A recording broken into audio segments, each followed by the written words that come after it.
Well, here are some pictures you sent into our Eyewitness portal, starting with this one from Ogunshade in Lagos, showing the building of Fine Coat, a paint company, on fire. There are no details regarding the cause of the fire or the extent of damage on the building. And still in Lagos, we have this photo showing the Berger Expressway linking Lagos and Ogun states. Pedestrians, according to our Eyewitness reporter, have to risk their lives daily to cross the express. It therefore calls on the relevant authorities to build a pedestrian bridge there to ease crossing and stop the loss of lives on a daily basis on this particular picture you're looking at.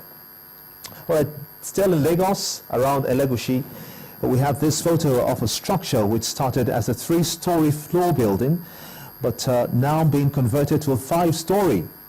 Our Eyewitness reporter calls on the relevant authorities to check the original plan of the building to forestall the danger it portends if allowed to go on.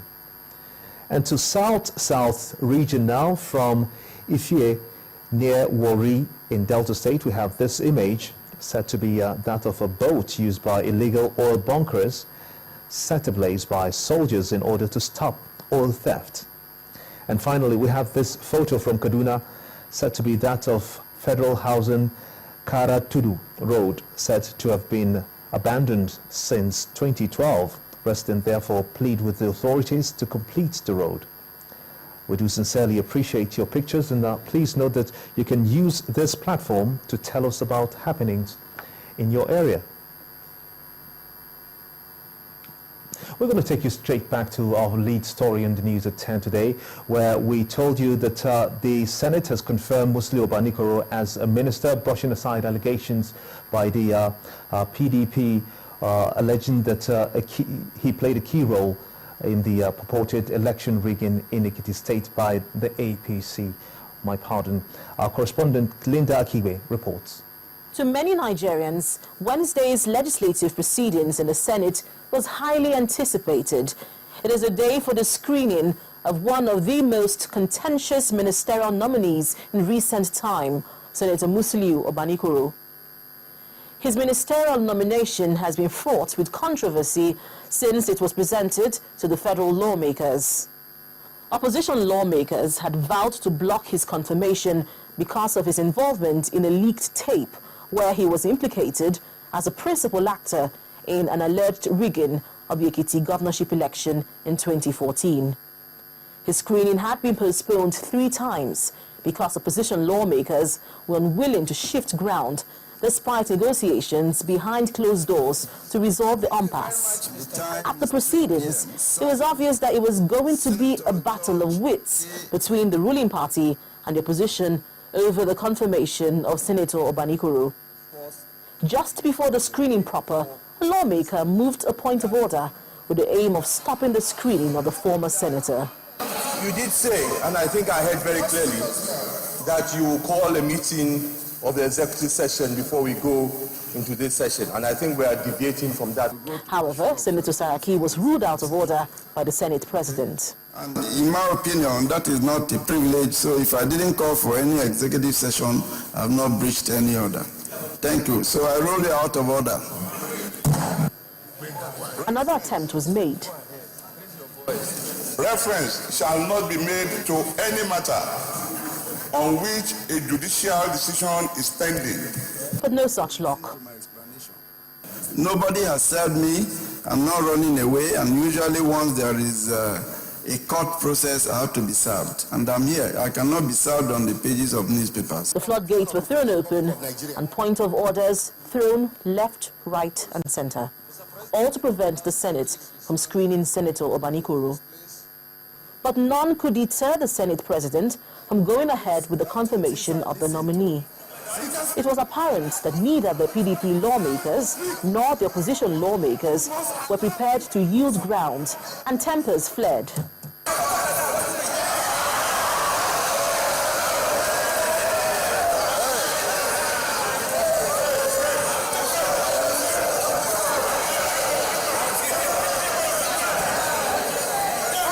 Almost 1 hour went by and the back and forth continued. when it appeared that the opposition lawmakers had exhausted all their tactics, and it was also clear that the Senate President too did not intend to budge, the screening began. But unlike previous screenings, no important questions were asked the nominees. It appeared that the exercise was a mere formality to fulfill all righteousness. In a last-ditch attempt, the Senate Minority Whip tried to appeal again to the Senate President. I said we passed him once, but before then and now, the issue of Ekiti Gate came up. The best the Senate can do in its wisdom is to defer this screening. But no such luck.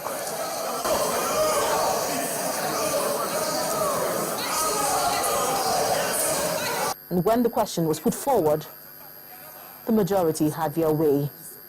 Is it the wish of the Senate that Senator Obanikoro should be allowed to take a bow and go?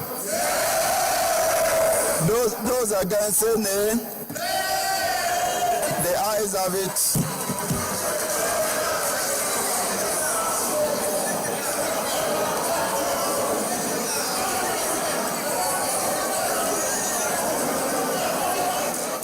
Immediately, opposition lawmakers staged a walkout of the Red Chamber.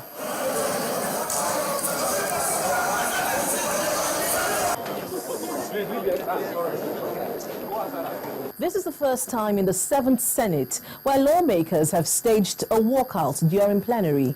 With this development, there appears to be a crack in the Senate, whose members have enjoyed cordial relationship since the inception of the 7th Assembly. Linda Akibe, Channels Television News. The former Minister of Defense and Chairman of the Victim Support Fund, General Theophilus Danjuma, has held a closed-door meeting with President Goodluck Jonathan in the President's residence in the presidential villa. The retired general arrived at the villa as early as 9:30 a.m. and was received by the President with a warm handshake before the two retired into the residence for a meeting that lasted for about 15 minutes.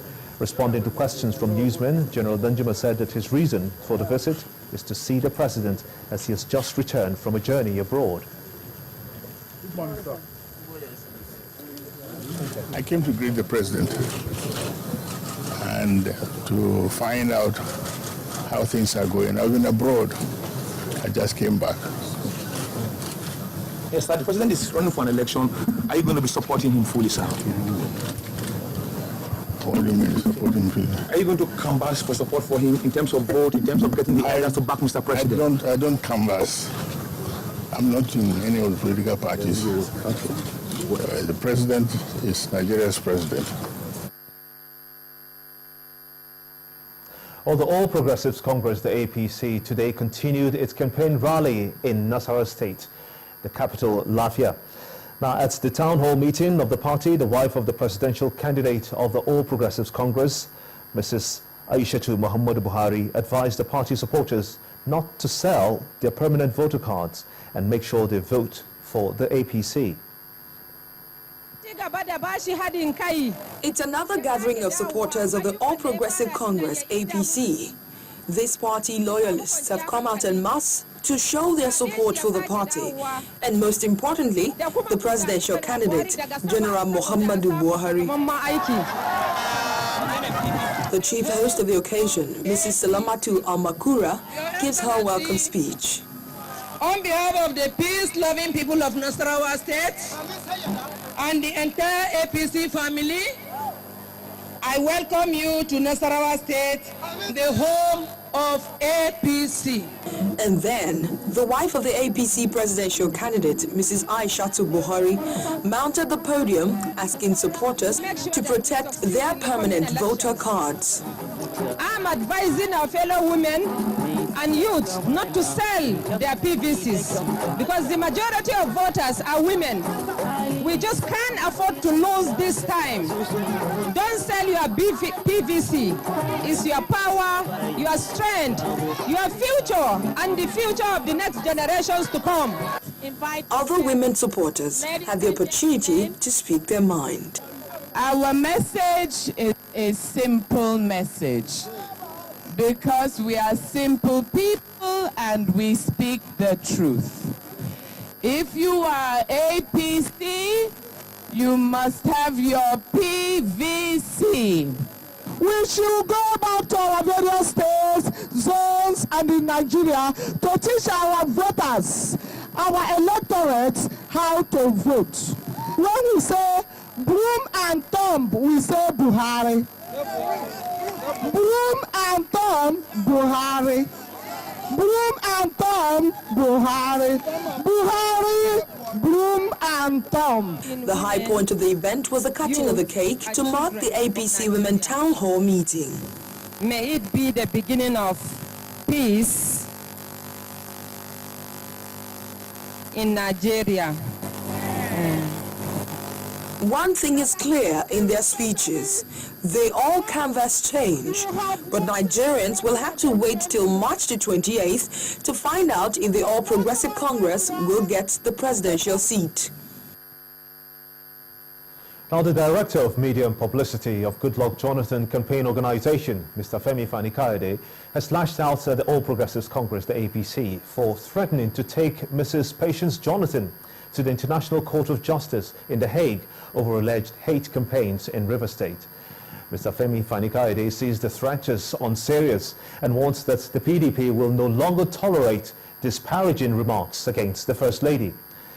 He said to journalists, he was speaking to journalists rather, in Abuja today.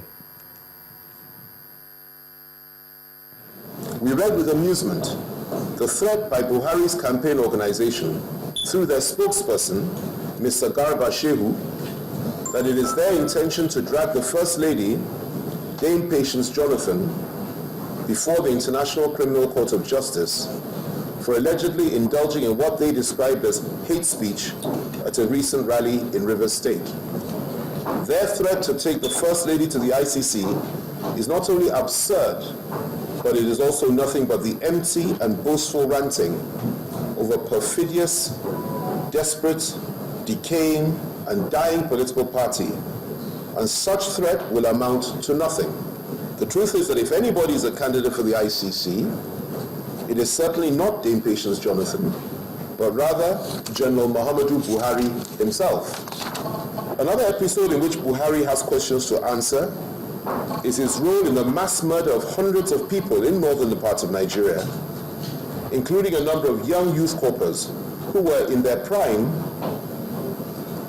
by Buhari's supporters in 2011. Director of Media and Publicity, Goodluck Jonathan Campaign Organization, Mr. Femi Fani-Kayode. When the news at 10 returns, our community report brings to the fore the plight of a community without a school or a health center in Cross River State. Please join us again.